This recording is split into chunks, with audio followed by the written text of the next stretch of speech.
বাড়িতে মা কাকিমারা কুমড়োর ছক্কা তো প্রায়শই বানিয়ে থাকে, তাই তাদের কাছে এটা খুবই একটি সাধারণ রান্না। কিন্তু যারা নতুন রাঁধুনি বা যাদের মা কাকিমা জেঠিমারা কদিনের জন্য বাড়িতে নেই, অথচ নিজেকেই রান্না করে খেতে হবে, তাদের জন্য খুবই সহজ একটি রেসিপি। তাই দেরি না করে চটপট দেখে নাও কী কী লাগছে।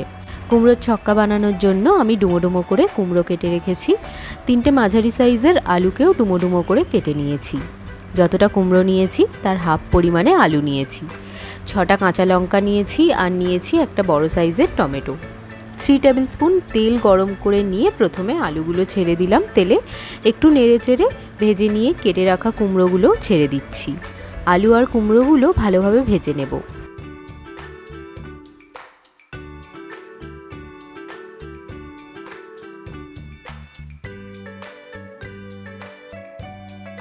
এখন অ্যাড করব 1 চিমটি হলুদ গুঁড়ো আর 1 চা চামচ নুন। আবারও ভালোভাবে মিশিয়ে দিয়ে সবজিগুলো আরও একটু সময় ধরে ভেজে নেব লো ফ্লেমে।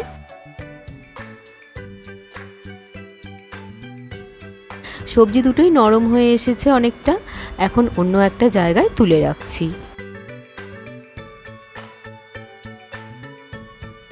ওই তেলেই 1 চিমটি হলুদ গুঁড়ো, 1 চা চামচ লঙ্কার গুঁড়ো, 1 চা চামচ নুন অ্যাড করে একটু নেড়ে নিচ্ছি।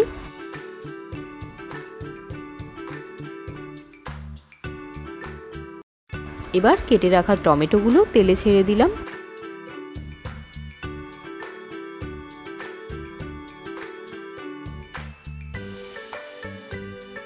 টমেটোটা একটু ফুটে নরম হয়ে এলে তাতে দিয়ে দিচ্ছি 1 চা চামচ রসুন বাটা।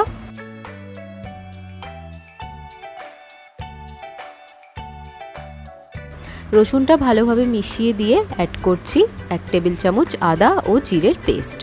আদা, রসুন আর জিরে ভালোভাবে ভেজে নেব কাঁচা গন্ধটা চলে যাওয়া অবধি। ভাজতে ভাজতেই 5 থেকে 6টা কাঁচা লঙ্কা অ্যাড করলাম।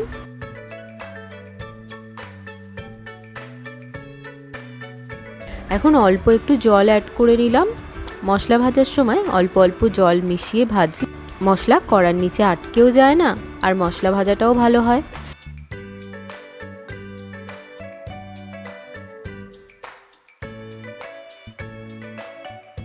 হাফ বাটি ভিজিয়ে রাখা ছোলা অ্যাড করলাম। কুমড়োর ছক্কাতে এই ছোলাটাই মেন আইটেম। ছোলা না দিলে রান্নাটাই যেন সম্পূর্ণ হয় না। অল্প জল মিশিয়ে ছোলাটা সেদ্ধ হতে দিলাম।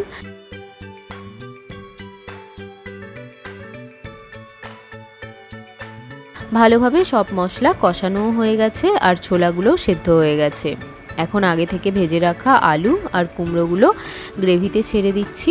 ভালোভাবে গ্রেভিতে সবটা মিশিয়ে নিয়ে অল্প জল অ্যাড করলাম। আলু আর কুমড়ো 70% তো সেদ্ধ হয়েই ছিল, বাকিটাও সেদ্ধ করে নিচ্ছি।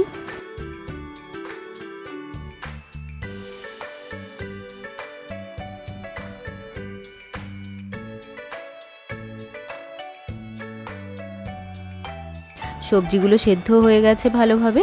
আমি তাও একটু কেটে দেখে নিচ্ছি। দেখো সবজিগুলো সেদ্ধ হয়ে গেছে। শেষে অ্যাড করে দিলাম 1 মুঠো চিনেবাদাম।